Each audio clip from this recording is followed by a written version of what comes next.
ഈ 25 വയസ്സ് വരെയൊക്കെ ജീവിച്ചിരിക്കുക എന്ന് പറയുന്നത് ചെറിയ കാര്യമല്ലല്ലോ. എത്ര പേര് 25 വയസ്സ് വരെ ജീവിച്ചിരിക്കുന്നുണ്ട്? എത്രയോ പേര് ചെറുപ്പത്തിൽ തന്നെയൊക്കെ മരിച്ചു പോകുന്നുണ്ടല്ലേ. അപ്പം എനിക്കിന്ന് വളരെ ഗ്രേറ്റ്ഫുൾ ആയിട്ട് ഫീൽ ചെയ്ത ദിവസമാണ്. എനിക്കിന്ന് 25 വയസ്സായി. സോ ഐ ഫെൽറ്റ് ലൈക്ക് ഞാൻ എൻ്റെ ലൈഫിലൊരു വലിയൊരു മൈൽ സ്റ്റോൺ അച്ചീവ് ചെയ്ത പോലെ എനിക്കിങ്ങനെ തോന്നി. അങ്ങനെ ഞാൻ കുറേ റെസൊല്യൂഷൻസ് ഒക്കെ എടുത്തു. ലൈക്ക് ബേസിക്കായിട്ട് എല്ലാ തവണ എടുക്കുന്ന പോലെ, എല്ലാ ന്യൂ ഇയറിന് എടുക്കുന്ന പോലെ, എല്ലാ മാസവും തുടക്കം എടുക്കുന്ന പോലെ, എല്ലാ സെമസ്റ്റർ തീരുമ്പോഴും എല്ലാ സെമസ്റ്റർ തുടങ്ങുമ്പോഴും എടുക്കുന്ന പോലെ ഇന്നും കുറേ റെസൊല്യൂഷൻസ് ഒക്കെ എടുത്തു. ബേസിക് കാര്യങ്ങൾ: ജിമ്മിൽ പോകണം, നന്നായിട്ട് വെള്ളം കുടിക്കണം, സമയത്ത് ഉറങ്ങണം, സമയത്ത് എണീക്കണം, നല്ല ഭക്ഷണം കഴിക്കണം, ഡയറി എഴുതണം, അറ്റ്ലീസ്റ്റ് 2 ദിവസം കൂടുമ്പോഴെങ്കിലും കുളിക്കണം. കുളിക്കാനൊക്കെ ഭയങ്കര മടിയാണ്, ഇവിടെയൊക്കെ ഭയങ്കര തണുപ്പാണ്. അപ്പോൾ അങ്ങനെയൊക്കെയുള്ള കുറേ കാര്യങ്ങൾ ഞാനും ഇന്ന് റെസൊല്യൂഷൻസ് എടുത്തു.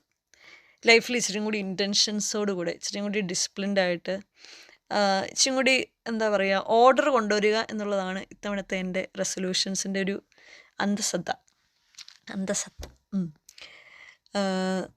അപ്പോൾ അങ്ങനെ കുറേ കാര്യങ്ങളൊക്കെ എടുത്തു.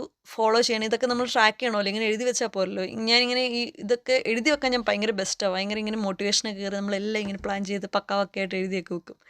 പക്ഷേ ഇത് ഡു ഇറ്റ് എന്ന് പറയുന്നൊരു സംഭവത്തിലേക്ക് കൊണ്ടുവരാൻ ഞാൻ ഒത്തിരി പുറകിലാണ്. അപ്പം അത് സെറ്റാക്കി തവണ ഇച്ചിരി കൂടി മോട്ടിവേറ്റഡ് ആയിട്ട്, ഇച്ചിരി കൂടി റെഗുലറായിട്ട്, കൺസിസ്റ്റൻ്റ് ആയിട്ട് കാര്യങ്ങൾ ചെയ്യുക എന്നുള്ളതിലാണ് എൻ്റെ മെയിൻ ഫോക്കസ്.